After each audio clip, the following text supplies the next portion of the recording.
ಆತ್ಮೀಯ H16 news ಅರ್ಥಾತ್ ಸೀತಾರಾಮಗೆ ಸ್ವಾಗತ. ನಾನು ನಿಮ್ಮವ MI ಅಥವಾ ಮಲ್ಲಪ್ಪ ಜೋತ್ ಅವರ ಆತ್ಮೀಯರೇ. SIR ದೊಡ್ಡ ಚರ್ಚೆ ಇವತ್ತು. ಅದರಲ್ಲೂ ನಮ್ಮ CJI ಅಂದರೆ ಚೀಫ್ ಜಸ್ಟಿಸ್ ಆಫ್ ಇಂಡಿಯಾ ಅಲ್ಲ, ನಮ್ಮ chief election commissioner Gyanesh Kumar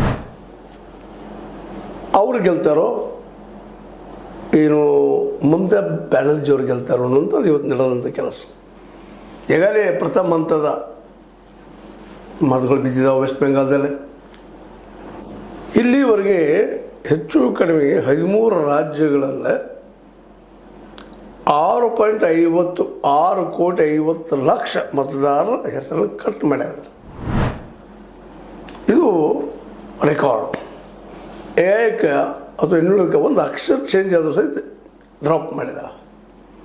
ಒಳ್ಳೆ ಅಧಿಕಾರದಲ್ಲಿದ್ದಂಥವ್ರದ್ದು ಅಥವಾ ಈ ದೇಶದ ಕಲಾಕಾರರು, ಕವಿಗಳು, ಇನ್ನುಳಿದವರು ನಿರಂತರವಾಗಿ ಬದುಕಿದವರು ಅಂಥವ್ರು ಓಟ್ ಸಹಿತ ಕಟ್ಟಾಗಿದ್ದಾವೆ. ಇವತ್ತು ಅವ್ರು ಕೋರ್ಟ್ ಅಲ್ದಾಡುವಂಥ ಪರಿಸ್ಥಿತಿ ವೆಸ್ಟ್ ಬೆಂಗಾಲ್ದಲ್ಲೂ ಆಗ್ಯದ, ಬೇರೆ ಕಡೆಯೂ ಆಗ್ಯದ.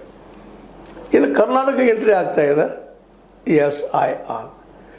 ಸಪೋಸ್ ಇವತ್ತು ವೆಸ್ಟ್ ಬೆಂಗಾಲ್ದಲ್ಲೇ ಮಮತಾ ಬ್ಯಾನರ್ಜಿ ಅವ್ರ ಸೂತ್ರ ಯಾರು ಕಾರಣರು ಹೇಳ್ಬೋದು. ಆ್ಯಂಟಿ ಇನ್ಕಂಬನ್ಸಿ ಈಗಾಗಲೇ 3 ಸಲ ಆಳಿದಾರ, ಜನ ಅವ್ರನ್ನ ರೊಚ್ಚಾಗಿ ತೆಗೆದು ಹಾಕಿದಾರೆ. ಇವತ್ತು ಅವ್ರು ಓಟ್ ಆಗಿದ್ದನ್ನು ನೋಡಿದ್ರೆ